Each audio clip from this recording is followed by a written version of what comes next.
Isang panibagong umaga ang sa ating pinagpala.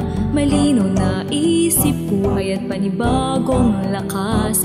Sa maghapong paggawa hanggang sa payapang pagtulog.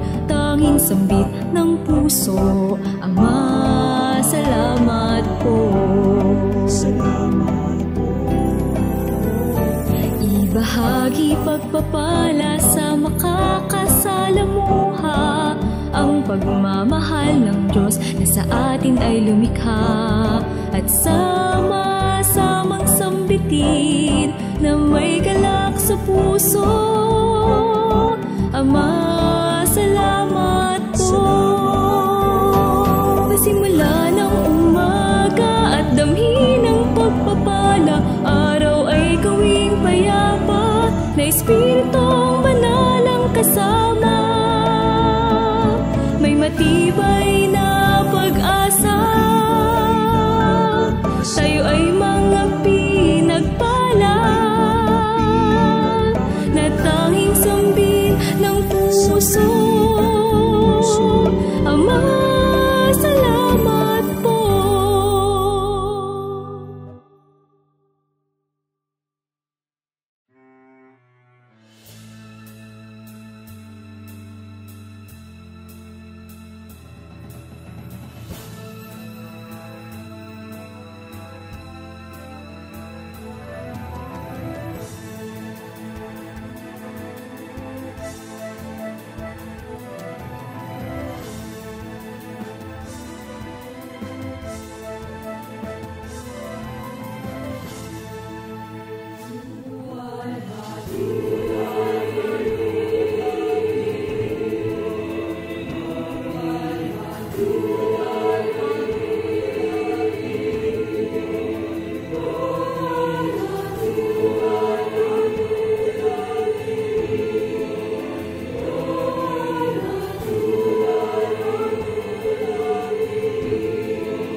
Mapayapaan at mapagpalang araw po ang sumaating lahat. Elder Ryan Bernabe po, isa sa mga lingkod ninyo sa kabanal-banalang Iglesia ng Diyos kay Kristo Jesus. A new day has begun, and with it comes new opportunities. Good morning, and make the most of it. May you have a blessed day. Simula ng umaga at damhin ng pagpapala, araw ay gawing payapa, na Espiritong Banal ang kasama. May matibay na pag-asa, tayo ay mga pinagpala, na tanging sambin ng puso.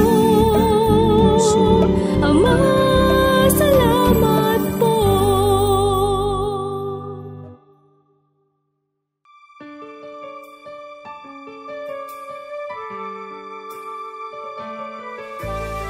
A blessed day to all. Isang pinagpalang araw po sa inyong lahat. Ang daily reflection natin sa araw na ito na mula sa aklat na Love Notes ay mababasa po natin sa Ephesians chapter 4, verse 15. Ganito po ang sinasabi. Love should always make us tell the truth. Then we will grow in every way and be more like Christ, the head. One body, one spirit, one church, one love. Because of our love for each other, we open up ourselves without hesitation nor reservation. Love is trusting whom you love. Having genuine love or true love or agape means being faithful and true. Faithful and true is the character of Christ, who is the head of the one body, the church. And one body, we have one spirit, which is of Christ. We grow closer and closer to the image of Christ, molded in His character of love and truth. Isang katawan, isang espiritu, isang iglesia, isang pag-ibig. Dahil sa ating pagmamahal sa isa't isa, ibinibigay natin ang ating mga sarili nang walang pag-aalinlangan o pag-iimbot. Ang pag-ibig ay nagtitiwala sa minamahal mo. Ang tunay na pag-ibig o agape ay nangangahulugang maging tapat at totoo.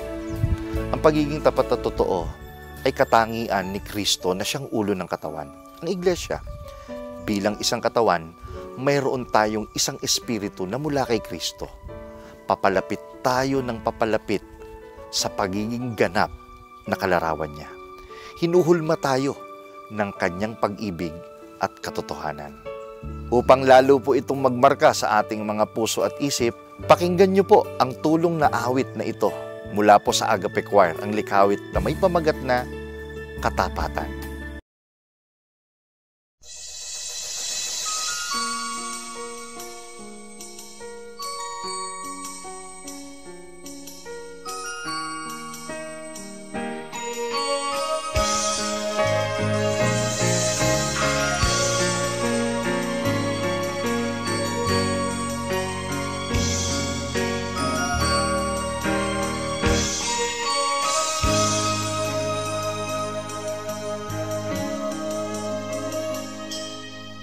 Ay tinawag at isinangkap sa kabanal-banalan ay naging kapurihan sa tipan, sa tipan. Ako'y pinasakdan,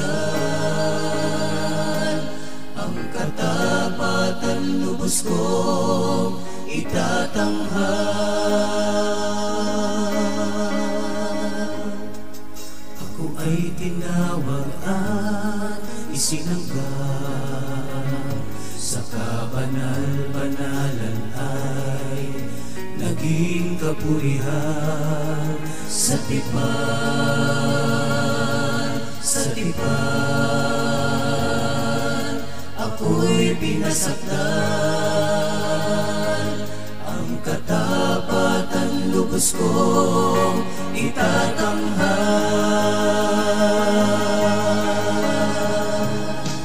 Ay dakila ng tinamong karangal marami, ngunit di nakamtan. Katapatan sa puso'y aking iningatan, katapatan sa isip, sa gawa at katotohanan. Kay sarap mabuhay nang walang agam-agam, payapa at masaya ang kalooban. Ang mga kahirapan ay nagiging kagalakan sa kapatiran, pinaghaharian ng katapatan.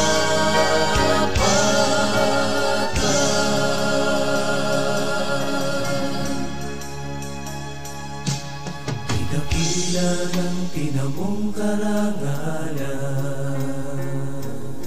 hangad ng marami, ngunit di nakamtan. Katapatan sa puso'y aking iingatan, katapatan sa isip, sa gawa at katotohanan. Kay sarap mabuhay nang walang agam-agam, payapa at masaya ang kalooban. Ang mga kahirapan ay nagiging kagalakan sa kapatiran, pinaghaharian ng katapatan.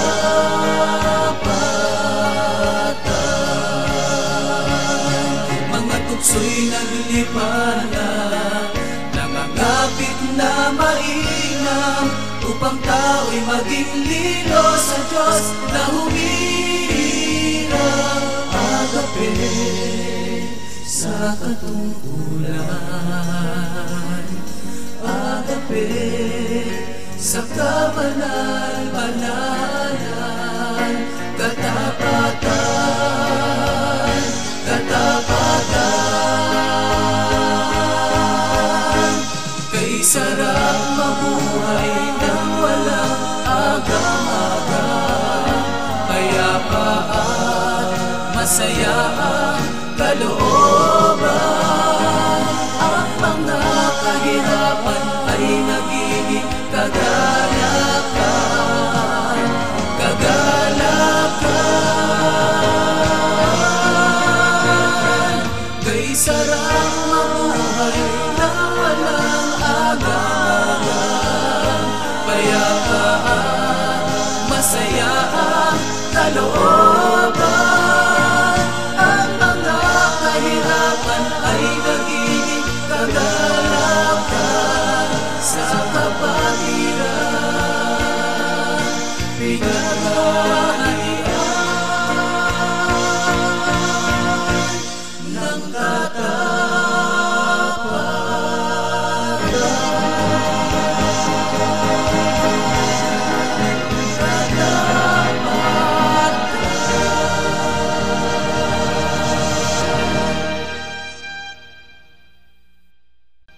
A blessed day to all.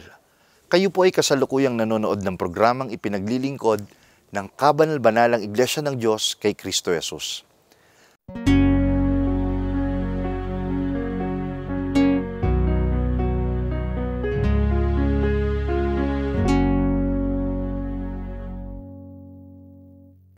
No act of kindness, no matter how small, is ever wasted. At dahil buhay ang Diyos, hindi ka man tumanggap ng ganti sa ginawa mong mabuti. Tiyak na may ganti ang langit sa mga ginawa mo. Paano kaya natin tataglayin ang kaloobang ito? Huwag na po nating patagalin ang kasagutan. Atin pong tanggapin ang Elder Regem sa segment na Gabay ng Pamilyang Kristiyano.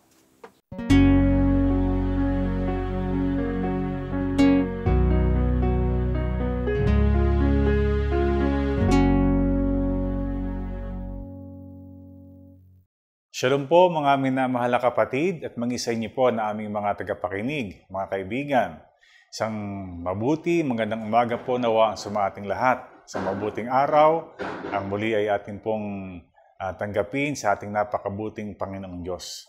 Sa pagkakataong ito, mga minamahal na kapatid, mga kaibigan, ang ating pong tatalakayin ay isa pong bagay na napakamahalaga na taglay po ng isang tao, lalo na ng isang Kristiyano na sumasampalataya sa kabutihan, kagandahang loob ng ating Panginoon.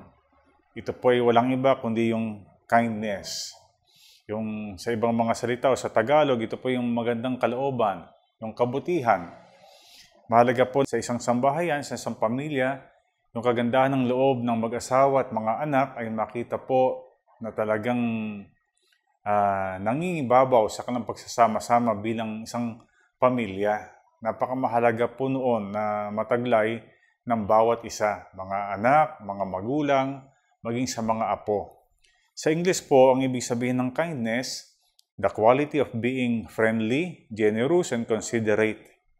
Yun po, yung pong kalidad ng pagiging mapagkaibigan, magiging mapagbigay, at yung considerate ka, talagang tinitingnan mo ang kapakanan ng iyong kapwa, ng iyong kasama, kung ano makabubuti sa kanya at handa kang gawin ito para sa kanyang ikabubuti. Sa Efeso po ay nakasulat dito ang ganitong mga salita, 4:32. Sa English, be kind to one another, tender-hearted, forgiving one another, as God in Christ forgave you.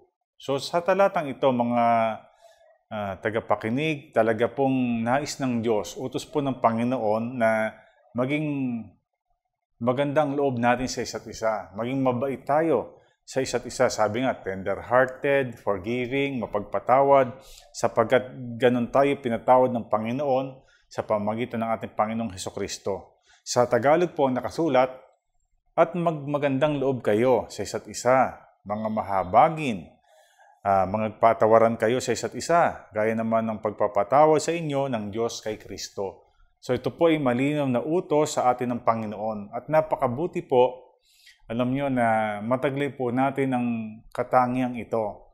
Lalo na sa mga Kristiyano. Kung tunay tayong Kristiyano, kumbaga kanatural lang na lang po sa atin yung maging mabuti, maging maganda ang kalooban. Alam niyo po yung kindness, it is more than deeds. Hindi lang po ito yung mga ginagawa nating mabuti sa ating kapwa. Maaaring ito po yung maging attitude din po natin. Attitude sa sitwasyon, attitude sa tao, sa kanyang mga kahinaan at mga kapintasan. Yung bang, paano natin siya tatanggapin? Paano tayo magre-react? Halimbawa, sa kanyang mga nagawang pagkakamali. Halimbawa, sa kanyang nagawang mga kahinaan. Tayo ba'y kaagad magagalit sa kanya? Tayo ba'y magtatanim ng puot o hinanakit? Hindi, sapagkat sabi nga, maging maganda ang ating kalooban, considerate. Iingatan po natin siya, uunawain po natin ang kanyang kalagayan. At alam niyo po, yung kindness, it is also an expression.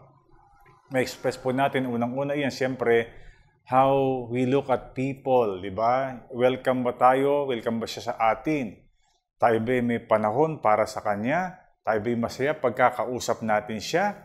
Tayo ba positibo sa kanyang, ang kanyang pagkatao. So maging yung pagtingin po sa kapwa, alam niyo po, yan nagpapakita ng kung maganda kalooban mo Pagkalagi kang naka-smid, nakasimangot, parang hindi siya welcome sa iyo.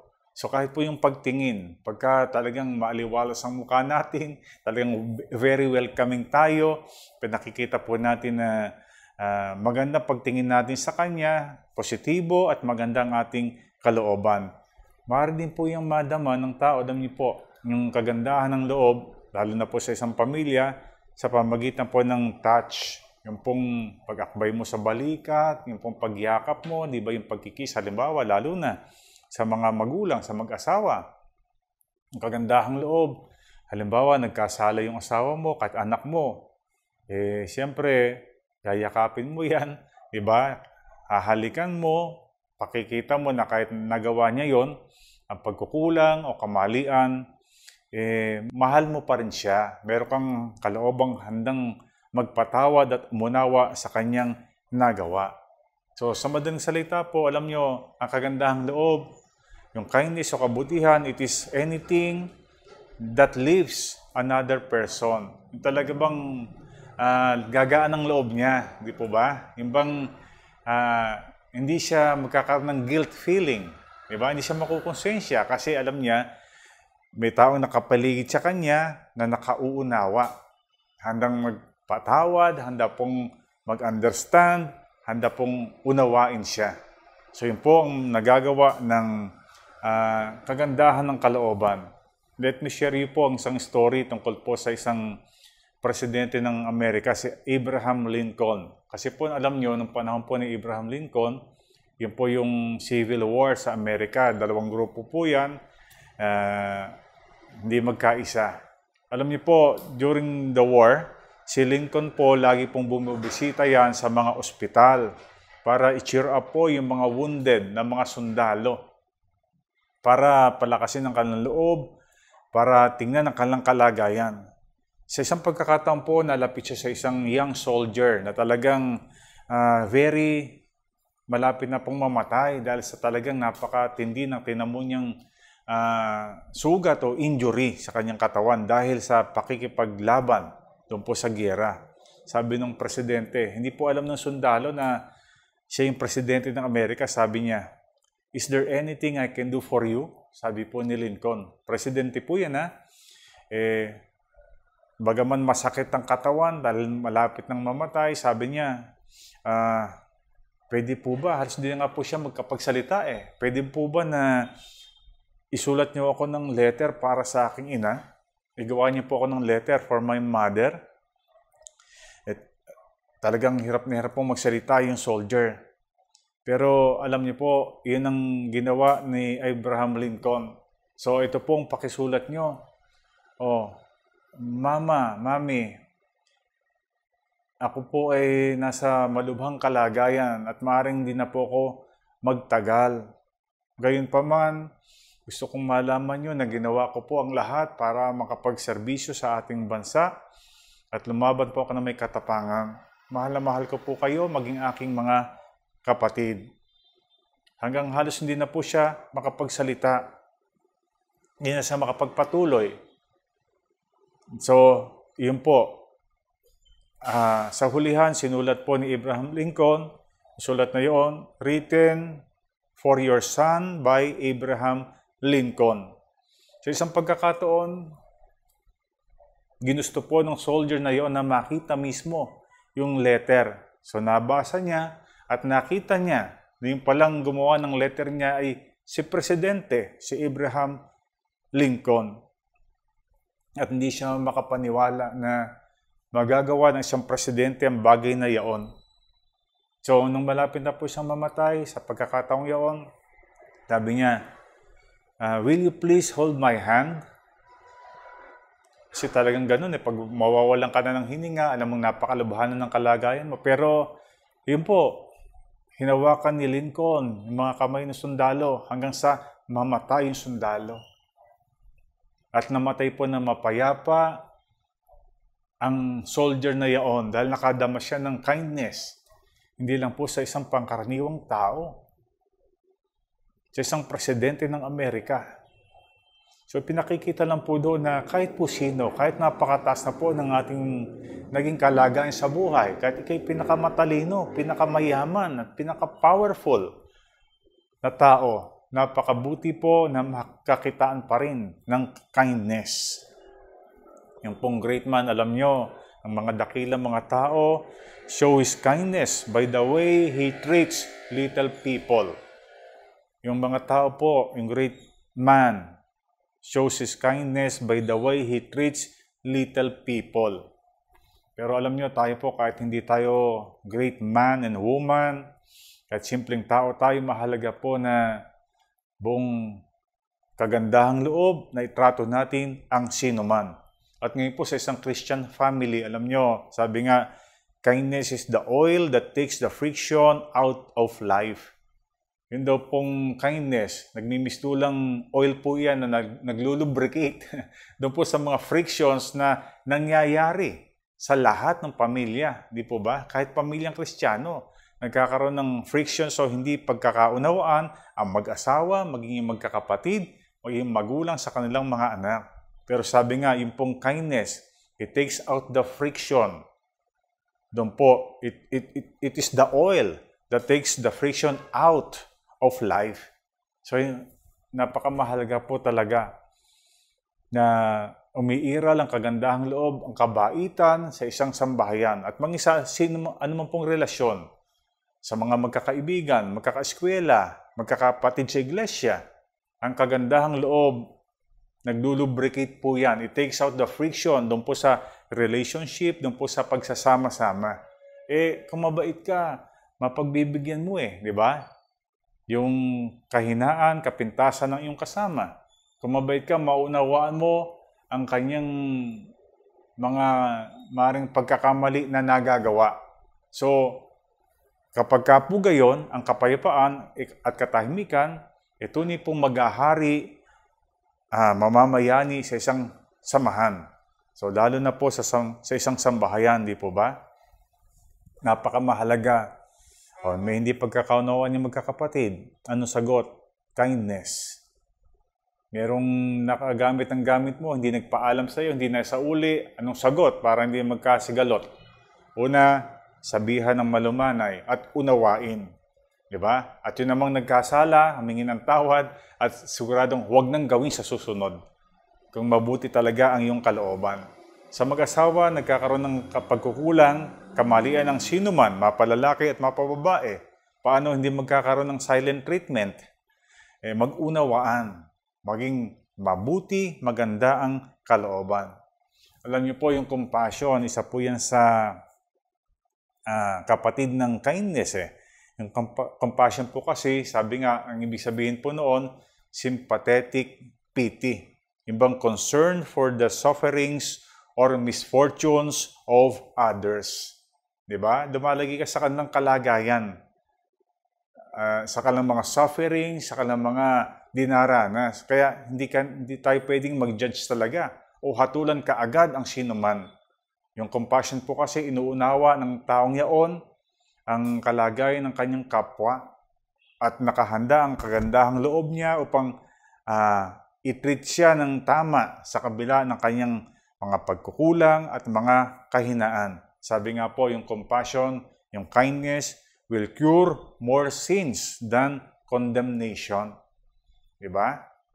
Kasi pag i-condemn natin yung pagkakamali, kasalanan ng ating kapwa, maging ating kapamilya, imbis na compassion ang ating iukol, maaaring hindi po sila magbago at patuloy na gawin ang hindi tama.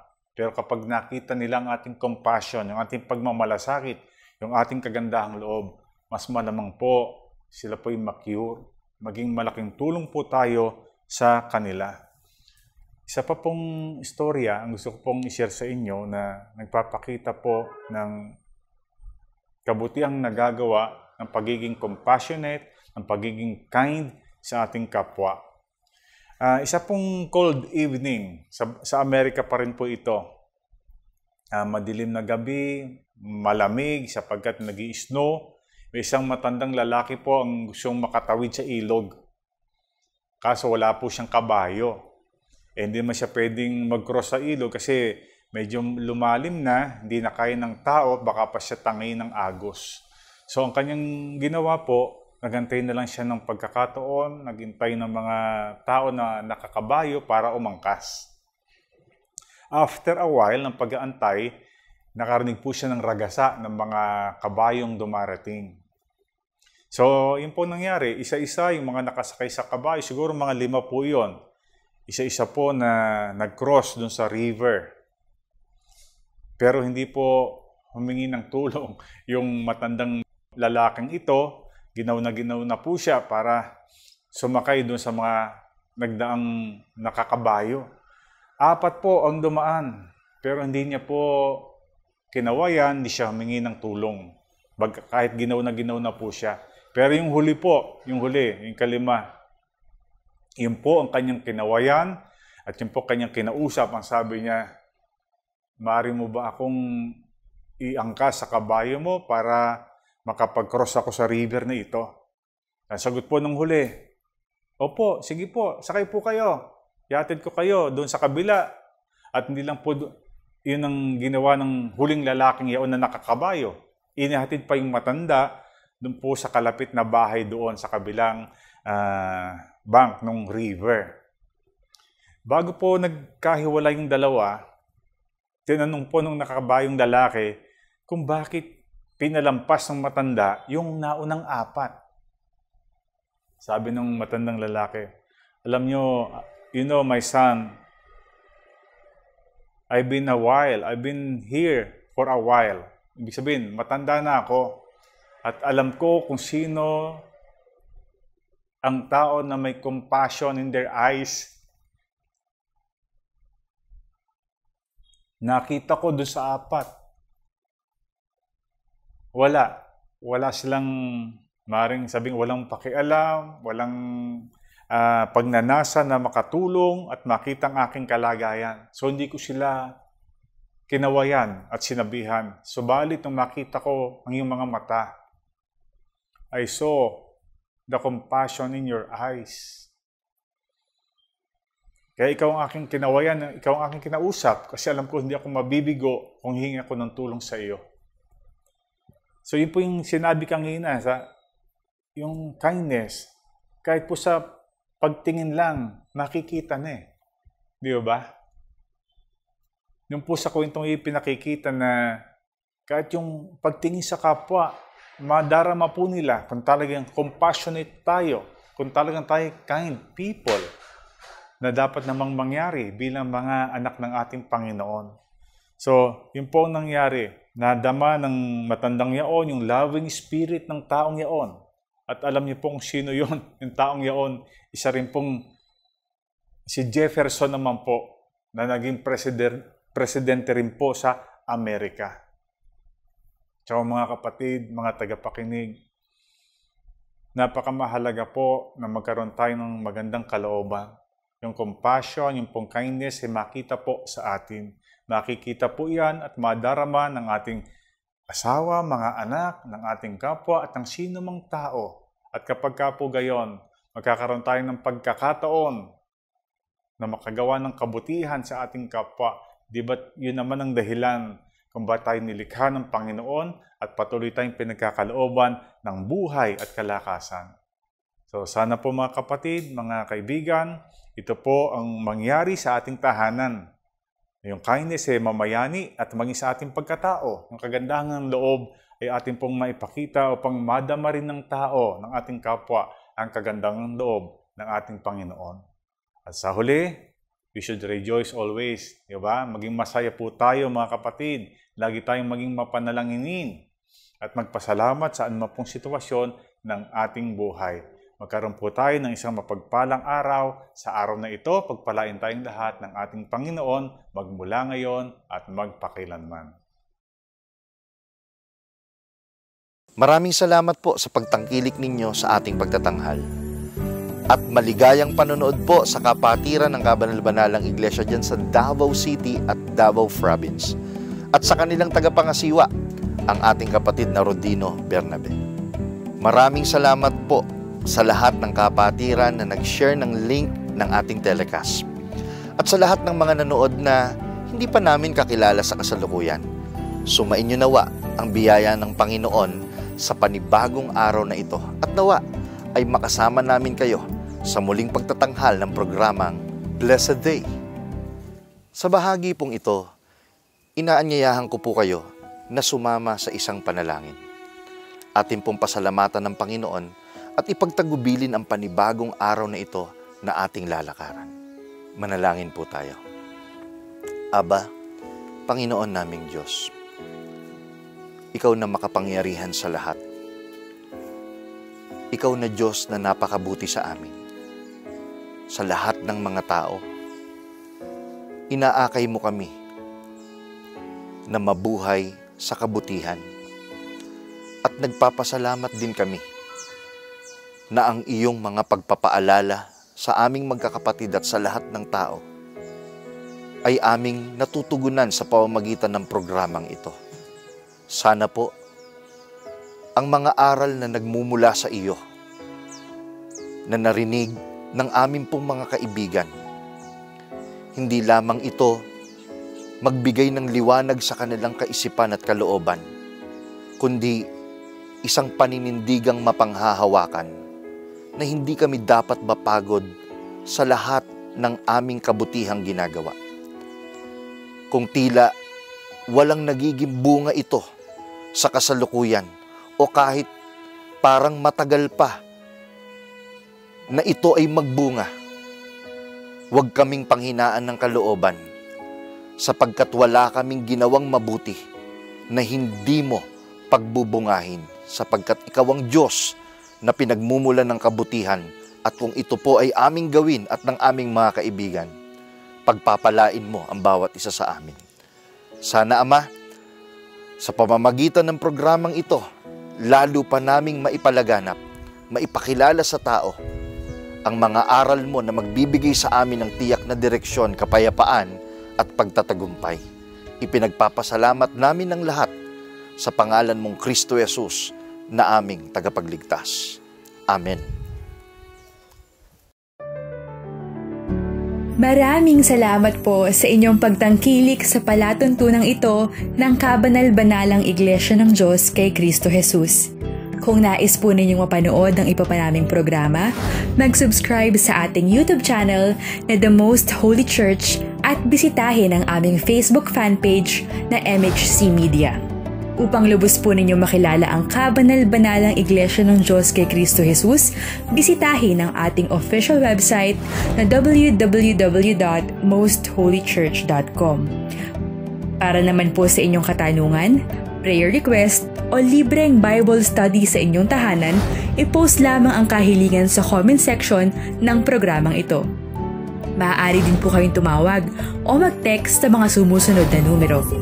Sa Smart o Talk and Text, 0909-555-5009. Sa Globe o TM, 0926-383-0454. Sa Dito SIM,